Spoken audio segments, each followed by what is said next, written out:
নতুন pay scale বাস্তবায়নের আলোচনা এখন চূড়ান্ত পর্যায়ে রয়েছে। আগামী ১ জুলাই থেকে নতুন বেতন কাঠামো কার্যকরের সম্ভাবনা রয়েছে। এ নিয়ে সরকারি কর্মকর্তা কর্মচারীদের পাশাপাশি এমপিওভুক্ত শিক্ষক সমাজেও চলছে ব্যাপক আলোচনা।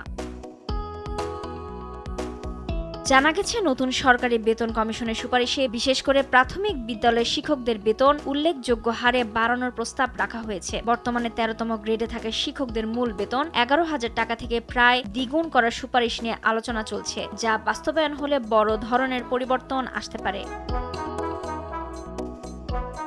নবম গ্রেডের প্রভাষকরা পান ২২,০০০ টাকা, তাদের বেতন বেড়ে ৩৩,০০০ এবং দশম গ্রেডের বিএডধারী সহকারী শিক্ষকদের ১৬,০০০ টাকা থেকে ২৪,০০০ টাকা হতে পারে। সংশ্লিষ্ট সূত্র জানায়, ১৯তম থেকে ২০তম গ্রেডভুক্ত বেসরকারি এমপিওভুক্ত শিক্ষক কর্মচারীদের জন্য দুই ধরনের হিসাব সামনে আসছে। একটিতে আছে ৫০% এবং অন্যটিতে ১০০% বেতন বাড়ানোর প্রস্তাব বিবেচনায় রয়েছে।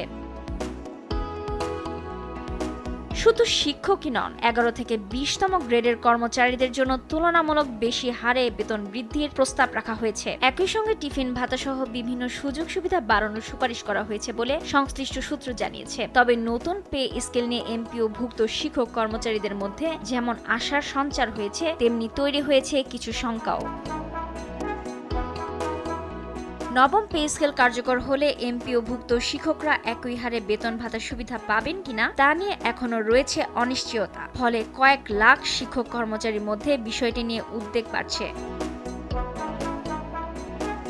এ বিষয়ে অর্থ মন্ত্রণালয় ও পে কমিশনের সংশ্লিষ্টদের সঙ্গে আলোচনায় জানা গেছে, বর্তমান সরকারি বেতন কাঠামোর আওতায় থাকা কর্মকর্তা কর্মচারী নতুন পে স্কেল কার্যকর হলে সুবিধা পাবেন। অর্থাৎ শুধু মূল বেতন নয়, ধাপে ধাপে অন্যান্য ভাতা ও সুযোগ সুবিধাও নতুন কাঠামোর সঙ্গে সমন্বয় করা হতে পারে। জানা যায়, সরকারি চাকরিজীবীদের আন্দোলনের সঙ্গে একাত্মতা ঘোষণা করে এমপিওভুক্ত শিক্ষকরা, সেই সাথে শিক্ষকরাও আন্দোলনে নামে। তাদের দাবি ছিল নবম পে স্কেল প্রজ্ঞাপন জারি করা হোক।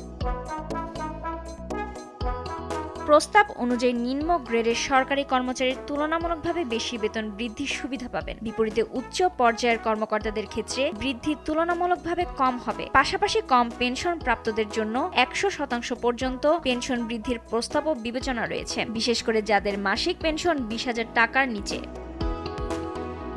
রুবায়েত আঞ্জুম, দেশ টিভি।